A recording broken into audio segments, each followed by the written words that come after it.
Okay.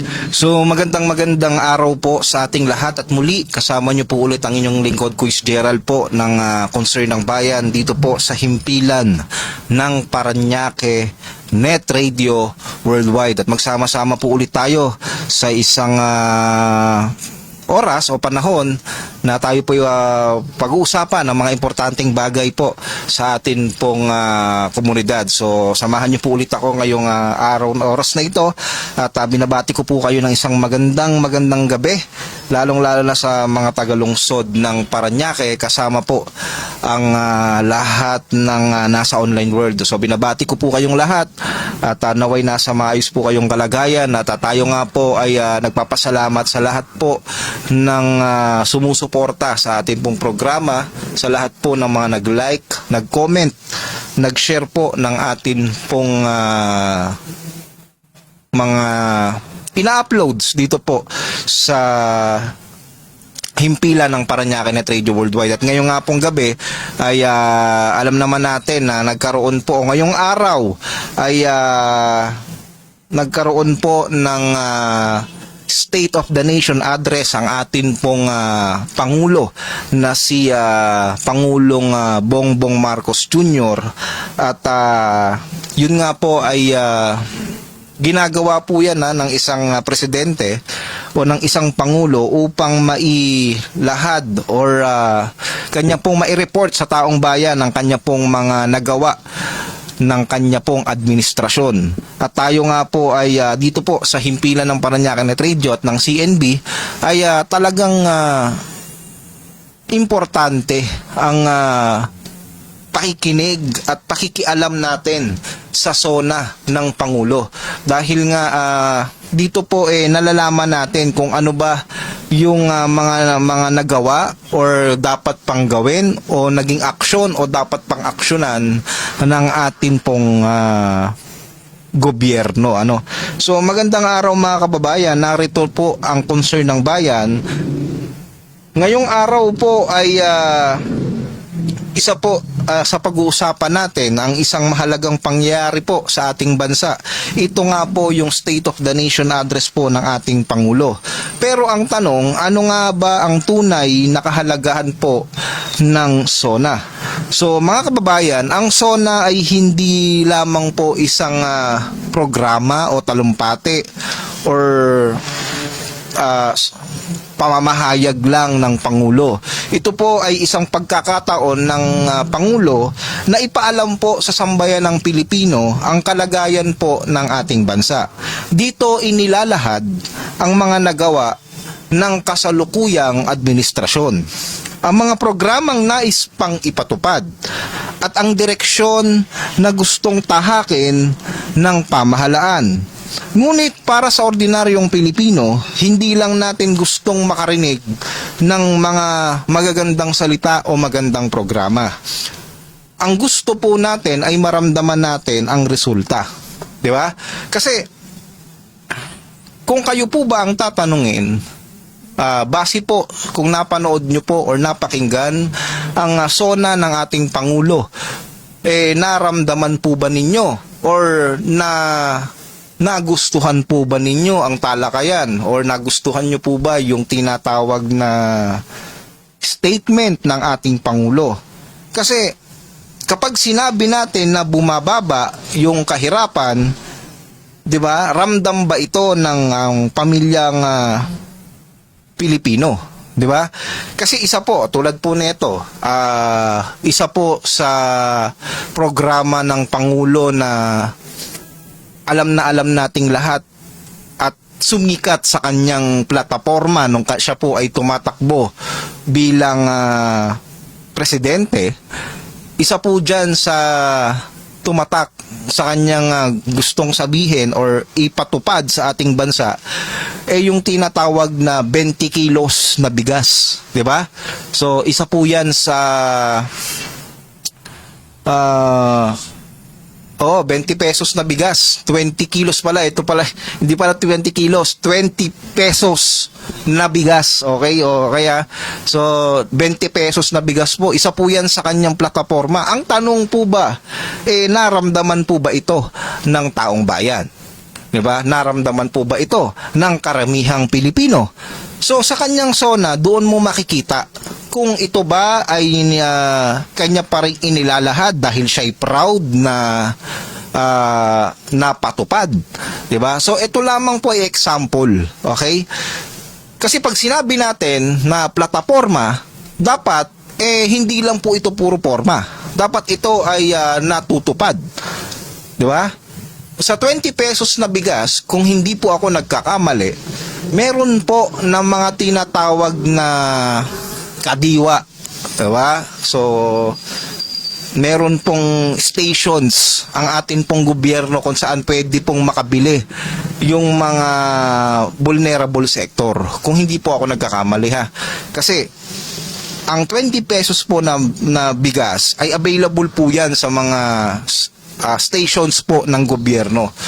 Yan po. So, ibig sabihin, unti-unti, natutupad yung gustong plataforma ng ating Pangulo tungkol po sa bigas. So, pinag-uusapan pa lamang po natin dito ay yung 20 pesos. Di ba? So, ibig sabihin, natupad. Kasi nga, meron tayong nakikitang resulta. Okay? So, ramdam po ba ito? Yung SONA, ramdam ba ng manggagawa? Diba? So, nakapos pa rin ang sahod. Alam naman natin na ngayon po ay nagsimula or nung July 25 po ay nagsimula yung tinatawag na taas sahod. Diba yung tranche ng sahod. So, ibig sabihin, meron pong first and second tranche. Ang first tranche po ay nangyari or yung unang bigay ng taas sahod ay nangyari po or naganap noong July 25. 60 pesos. Diba? So, ibig sabihin, natupad po yung dagdag sahod. Ang malungkot po dito, pilit pong sinasabayan ng mga bilihin. Mataas na bilihin. 'Di ba? So, ibig sabihin, may mataas na sahod, may mataas ding bilihin. So, ang gusto na sana nating marinig sa SONA ng Pangulo, ramdam ba ng taong bayan yung konkretong solusyon? Kasi, anong silbi ng pagtaas ng sahod kung mataas naman ang bilihin, 'di ba? So ito po ay isa rin sana isa sana ito sa bigyang pansin sa mga natitirang taon ng ating pong Pangulong Bongbong Marcos. Hindi lamang po dapat tayo tumingin doon sa panandaliang solusyon, bagkus tumingin po tayo sa pangmatagalang solusyon. Yung magkaroon po kayo, Mr. President, ng legasiya pagdating sa programa. Kasi yun po talaga ang nararapat bilang isang pangulo. For me, in my own opinion, importante yung pangmatagalang resulta, yung pangmatagalang solusyon sa bawat problema ng atin pong mga kababayan. So, kapag ba sinabi na may mga bagong proyekto, nararamdaman ba ito ng komunidad na binabaha, nasusunugan o kulang sa serbisyo. So ibig sabihin po dito, kung meron pong mga bagong proyekto na nabanggit sa SONA, nararamdaman po ba ito ng mga ordinaryong mamamayan? Ito po ba ay talagang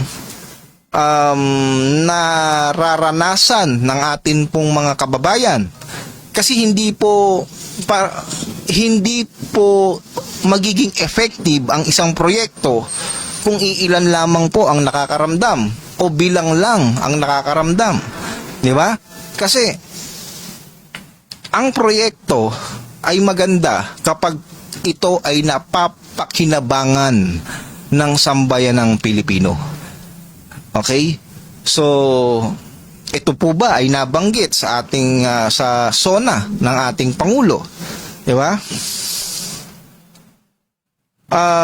Mga kababayan, ang SONA ay hindi po dapat maging isang parang talumpati na kung saan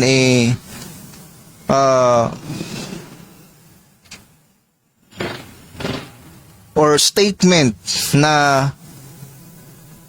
basta na lamang masabi. 'Di ba? Ito dapat merong pananagutan sa atin pong mga kababayan o sa sambayan ng Pilipino. Kasi ang isang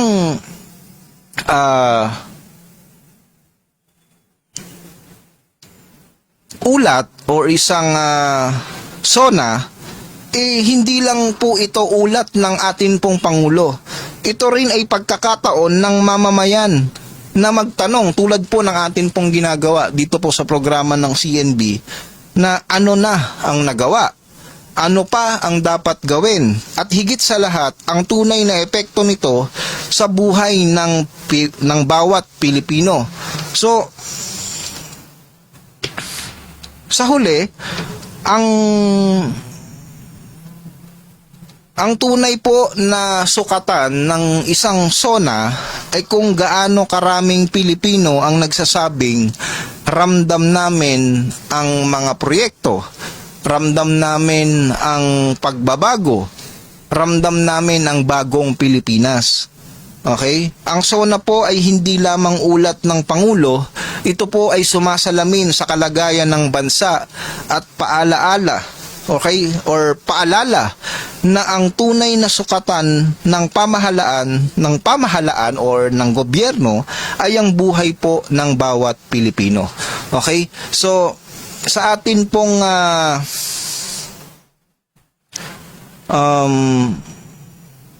pagre-research po nakita po natin na merong iba't iba or meron po tayong iba't ibang reaction sa atin pong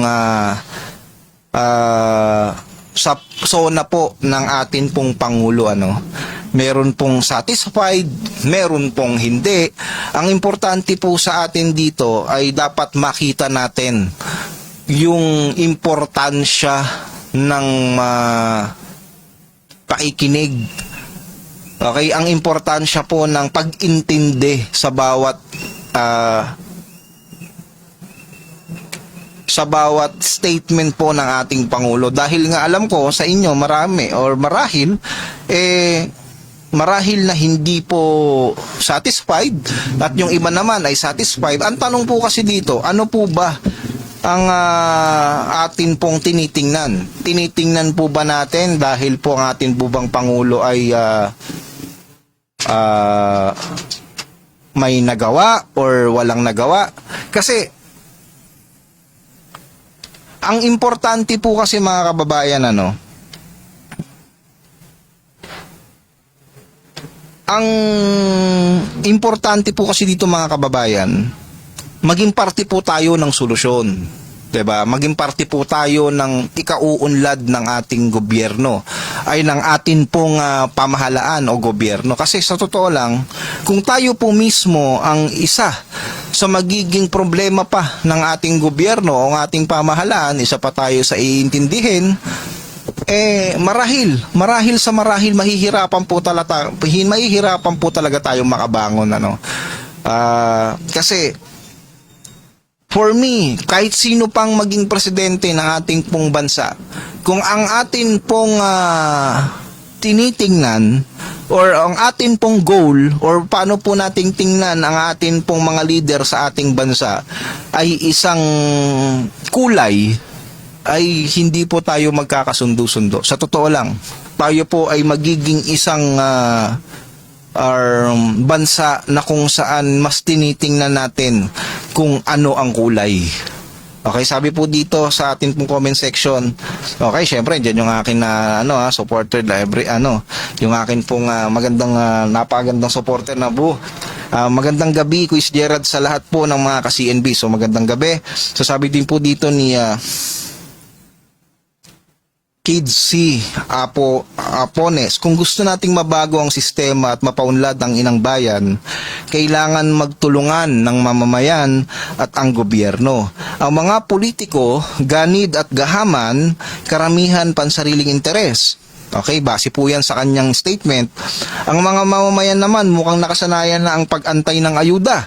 Okay, parang problema lang yan sa baha. Kahit anong project or kahit anong programa or project ng gobyerno laban sa baha, kung ang mga Pilipino alang sariling disiplina sa pagtapon, okay, ng basura, hindi mawawala ang baha.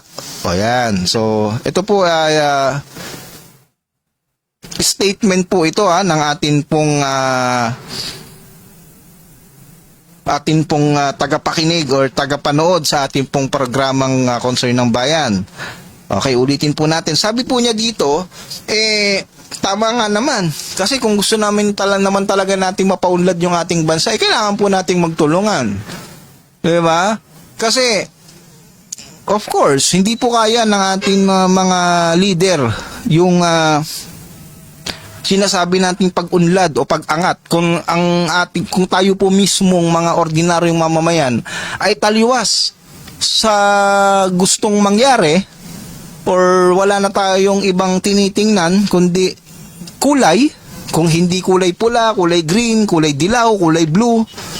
Sa madaling sabi, kung lagi tayong nakatingin, 'di ba? Kung lagi tayong nakatingin sa kung anong kulay ng leader natin, ang mangyayari diyan kapag ka hindi mo gusto yung nakaupo, kukontrahin mo. Kung di mo naman gusto yung nanalo or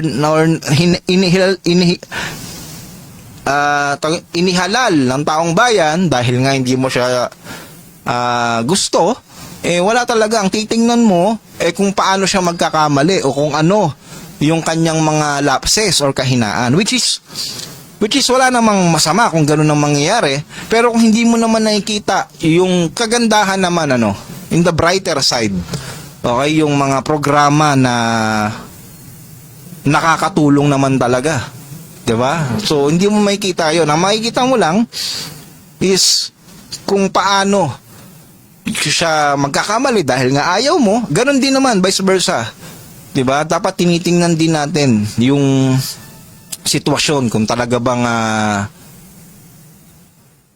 maganda yung proyekto, suportahan natin. Pag hindi maganda yung proyekto, questionin natin or ipanawagan natin, 'di ba? Or merong mali sa sistema, o ipanawagan natin, i-concern natin.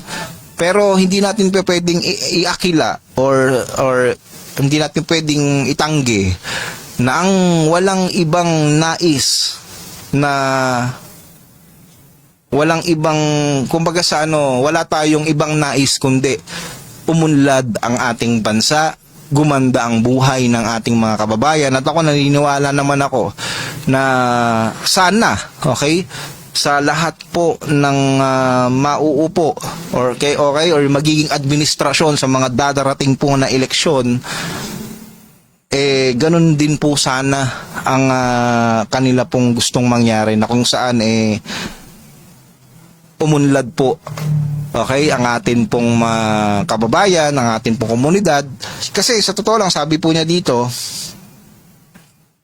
ito, ang mga mamamayan naman mukhang nakasanayan ng pag-antay ng ayuda, which is nakakalungkot kasi ang gobyerno ay nandyan para, alam nyo na, magkaroon tayo ng magkaroon tayo ng tamang landas, di ba? Yung tamang programa, tamang sistema. Kaya tayo may gobyerno to guide us, di ba? To guide us to have to alam mo yun, dalhin tayo sa maayos na pamumuhay. Pero hindi naman ibig sabihin nun na sasandalan natin sila all the way. Diba? Tulad nito sa ayuda, pagdating sa ayuda. Diba? Wala na tayong ibang hinangad, kundi ayudahan tayo ng ayudahan. Okay? Kasi ang ayuda for me is a band-aid solution. Yes, solution siya, pero hindi siya pang matagalan. Diba? Kasi tulad nito, nagkakaroon tayo ng mga iba't ibang klase ng ayuda. Nandyan yung ayuda sa gantong sa transport, ayuda sa mga ganto. Iba't ibang klase, di ba, na ayuda. Pero sa totoo lang, it is a band-aid solution. Siguro tatagal ng 1, 2 buwan, 3 buwan, or hindi ko alam kung 6 months or what. Pero for me, ayuda is a band-aid solution. So ang kailangan po ng taong bayan ay konkretong solusyon. 'Di ba? Ano ba ang mga iba't ibang klase ng programa na dapat nakikita natin sa tingin natin na isang konkretong solusyon? Nandiyan pong livelihood programs. 'Di ba? Bigyan ng pagkakakitaan ng mga walang trabaho. 'Di ba? Isang sistema na programa, livelihood. Lahat ng mga walang trabaho pagtrabahuhin. Oh, 'di ba? Sabi po dito, parang problema lang yan sa baha kahit anong project ng gobyerno. Yes. Kasi ang gobyerno ayos ng ayos. 'Di ba? Ang mamamayan sira ng sira. Oh. Eh di paulit-ulit lang cycle, ayusin ng gobyerno, sisirain natin. Oh, 'di ba? Tulad sa basura. Araw-araw naglilinis. Araw-araw din tayo nagtatapon. O, di wag nating asahan ng ang pagluwag ng atin pong mga creek. Pag masikip ang creek, barado, asahan na natin, nandiyan ang ba. Ganun lang kasimple. Diba? Kasi tama naman yung sinasabi ni Quiz Kids kasi ito, Quiz, na walang mangyayari kapag ganun. Hindi tayo hindi tayo nakikipag-cooperate sa atin pong pamahalaan, sa atin pong hindi tayo nagiging law-abiding citizen. Okay? Yung sa madaling sabi. Okay? Mas maganda na tayo ay isang law-abiding citizen na kung saan wala tayong ibang gustong hangarin kundi umayos ang ating bansa, umayos ang ating komunidad, umunlad ang ating mga kababayan. Yan naman talaga dapat Pero it's two way Diba? Parang lang yung pagsayaw lang yan, may partner ka, kumbaga sa tango lang yan Hindi ka naman makakasabay sa sayaw kung hindi maayos yung partner mo, which is kung hindi maayos ang gobyerno, maayos ang komunidad, useless. Maayos ang gobyerno, hindi naman maayos ang komunidad, useless pa rin. Ang kailangan, matuwid ang gobyerno, maayos ang komunidad kung ang mamamayan, di all the way, di ba? Uunlad ng ating bayan. Ganun lang kasimple yun. Kasi kung wala tayong ibang titingnan kundi doon tayo sa lagi nating tinitingnan yung mga alam niyo na yun, di ba? Pamumulitika, di ba? Yung alam niya na wala tayong ibang ginawa kundi sirain ang magandang mga programa ng ating pamahalaan. Maganda na yung programa, ibabash pa, ano lang mangyayari, diba? Ang mangyayari dyan hindi natin makikita yung kagandahan ng isang programa kung sa leader tayo nakatingin. Diba? At sa mga leader naman natin, dapat maging isang role model tayo. Kumbaga sa kung tayo man presidente, vice president, senador, mayor, congressman, barangay, captain, kapitan, kagawad, SK chairman, SK kagawad, konsihal, or kung ano man pong klaseng leader tayo, saan man tayo na naupo at nahihalal po ng taong bayan, gawin po natin yung tama. Gawin po natin kung ano po ang nararapat. Gawin po natin kung ano po yung ipinangako nating plataforma sa atin pong mga kababayan. Kasi yun naman po talagang dapat. Diba? Para gumanda po yung atin pong bansa, gumanda po ang ating lugar, ang ating pong syudad, ang ating pong, alam niyo na, buhay ng ating mga kababayan. Diba? It's a basic ano lang eh. Diba? Huwag tayong maging corrupt. Ganun kasimple. Diba? Kasi sa totoo lang, ang taong bayan po ay sobrang na pong, galit na po ang taong bayan eh.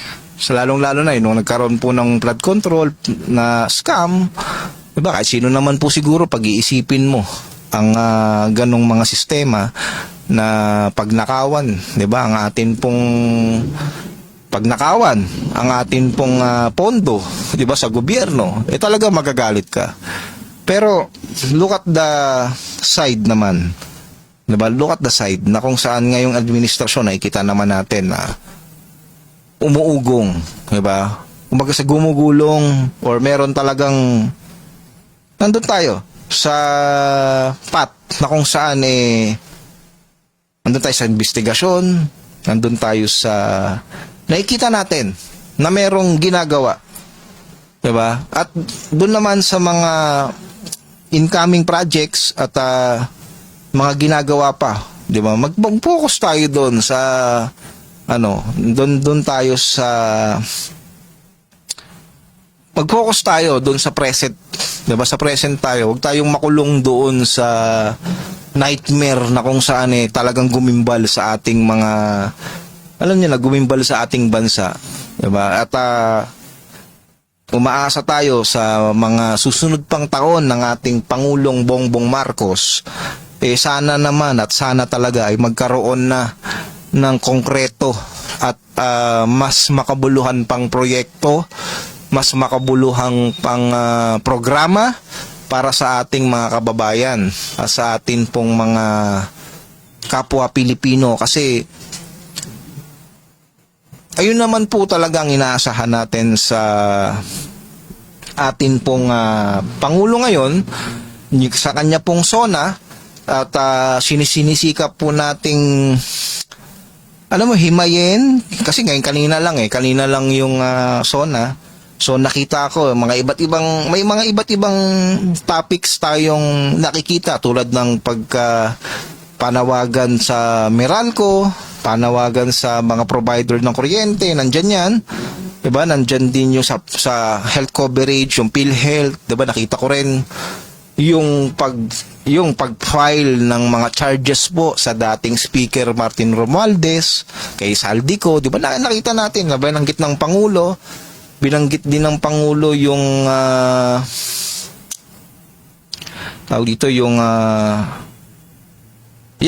nabanggit din ng Pangulo yung tungkol po sa iba't ibang proyekto din sa iba't ibang region ng atin pong bansa, At titingnan natin kung ano pa yung mga mahahalagang mga tinapik ng ating Pangulo, Pero as of now, dahil nga sabi ko, ito lamang ay isang imulat lang natin yung atin pong mga kababayan regarding sa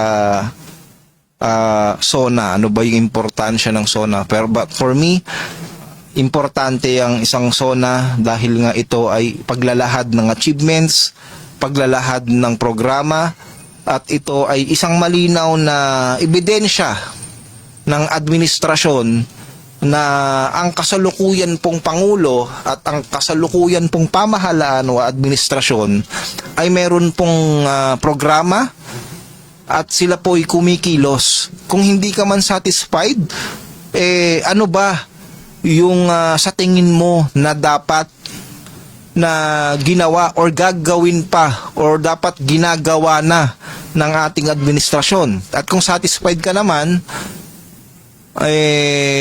sana sa mga susunod pang taon ng ating Pangulo ay ma-retain niya yung satisfaction na naramdaman mo sa kanyang administrasyon, diba? So for me,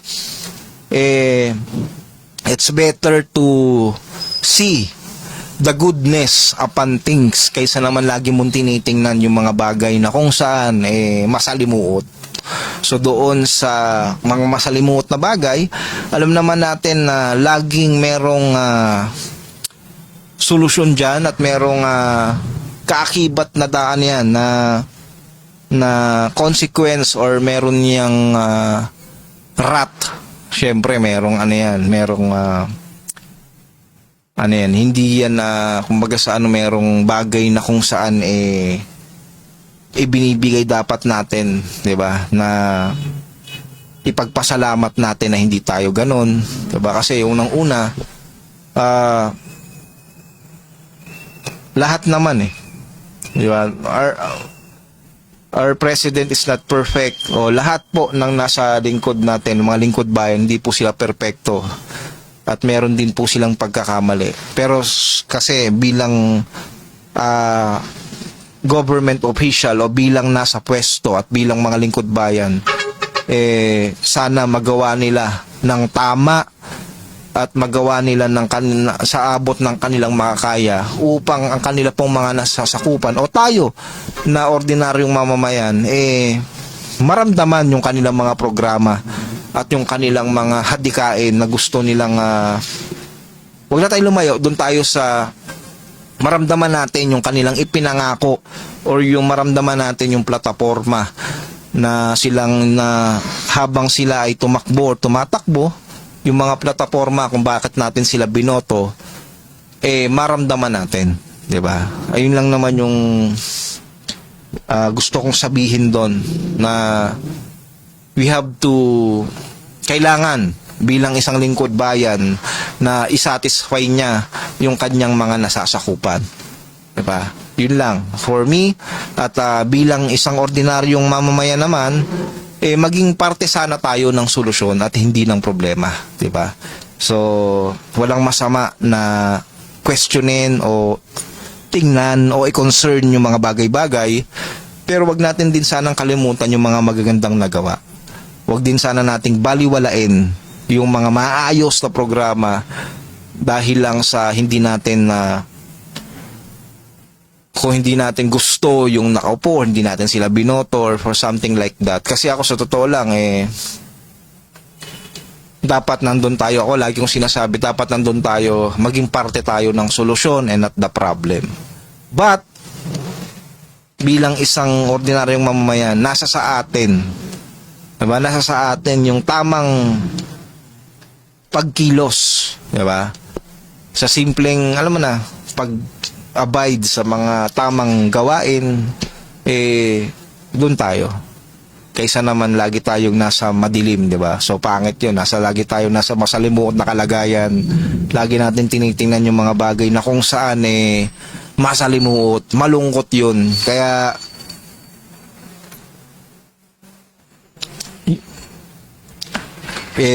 sabi ko nga, ang sona ng ating Pangulo ay hindi lamang ito dapat maging isang talumpati lang, kundi ito dapat ay sumalamin sa kalagayan ng bansa at maging paalala sa atin na ang tunay po na sukatan ng pamahalaan ay ang buhay po ng bawat Pilipino.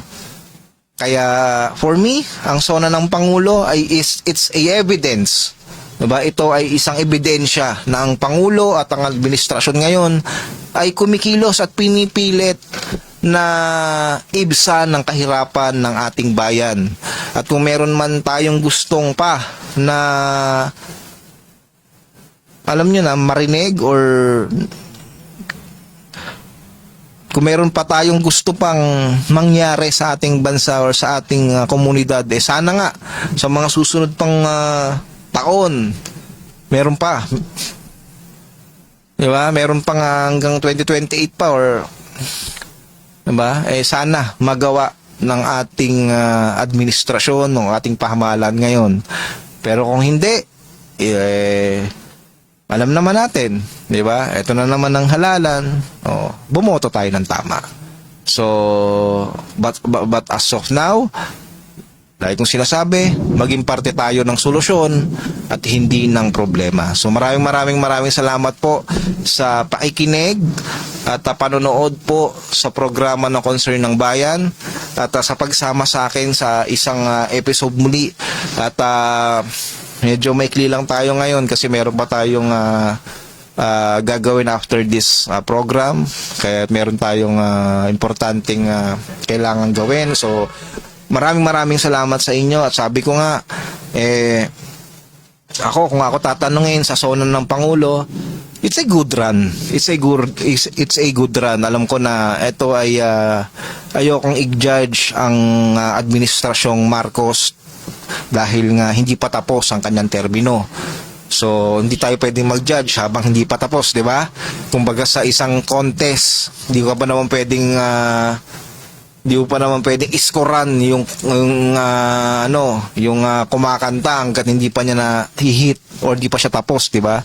Parang ganun yan, o kaya sa isang sumasayaw, di mo pwede di ba? Depende na lang kung nasa gataling ka, pwede mong i-cross out, pero di ba, sa mga contest, di mo pwedeng sabihin, di ba, na tapos na, hindi pa nga tapos ang laban, kumbaga sa boxing, di ba, hindi mo pa pwedeng sabihing panalo ng isang tumumba. Kumbaga sa kailangan talaga knockout, 'di ba? So, 'yan. Para sa administrasyon natin ngayon, 'di ba? Hindi pa tapos ang administrasyong Marcos. May isang taon pa mahigit para gampanan ng kanyang trabaho. At kung hindi tayo satisfy o kung hindi kayo satisfy, bumoto tayo ng tama. At yung sa tingin natin na karapat dapat. Diba? So, ganun lang kasimple yun. At kung sino man ang mananalo, sabi ko nga, maging parte tayo ng solusyon. Diba? So, maraming salamat po sa inyo. At, kung meron man kayong mga concern, diba, na nais pong iparating, lalong-lalo na po sa ating lungsod, dito po sa lungsod ng Parañaque, pwede nyo pong i-message po ang ating pong Facebook page. Ito pong Parañaque Net Radio Worldwide. Salamat po dahil nga sabi ko nga, like kong inuulit, we are na-reach out na natin ng 50,000 plus followers. Maraming salamat sa inyo. At patuloy din po kayong sumuporta sa lahat po ng mga programa ng atin pong station. Sa programa po ng PNRW, nandyan po marami po ang mga programa at patuloy po kayong manood. At salamat po sa inyo dahil sa inyo ay nagpapatuloy tayo at alam ko tataas ata ang presyo ng petrolyo, di ba? So kung may time kayo, magpa-full tank na kayo ngayon dahil alam ko bukas ata tataas ang presyo ng petrolyo. So kasi nakita ko habang bumabiyahe ako kanina rito, may mga pumipila na. Kaya, ayun, isa rin yun sa dapat na tutukan din sana ng ating gobyerno, yung atin pong fuel consumption, diba? So, atin pong fuel. So, isa rin po yan sa mga tumataas baba. So, ayan, isa po yan sa dapat tutukan ng ating gobyerno. So, maraming salamat po sa inyo. At, syempre, ang concern ng bayan ay naniniwala na kapag merong ipinarinig, meron pong makikinig. At kapag merong nakinig, meron po yung kaakibat na aksyon. At muli, maraming salamat po. Ito po ang concern ng bayan. Dito po sa impilan ng Parañaque Net Radio. Magsama-sama po ulit tayo sa susunod na Lunes. Ako po ang inyong lingkod, Kuis Gerald. Diba? At sabi ko nga, kung meron kayong concern, message siya. So maraming salamat po. See you again on next Monday. Maraming salamat po sa inyo.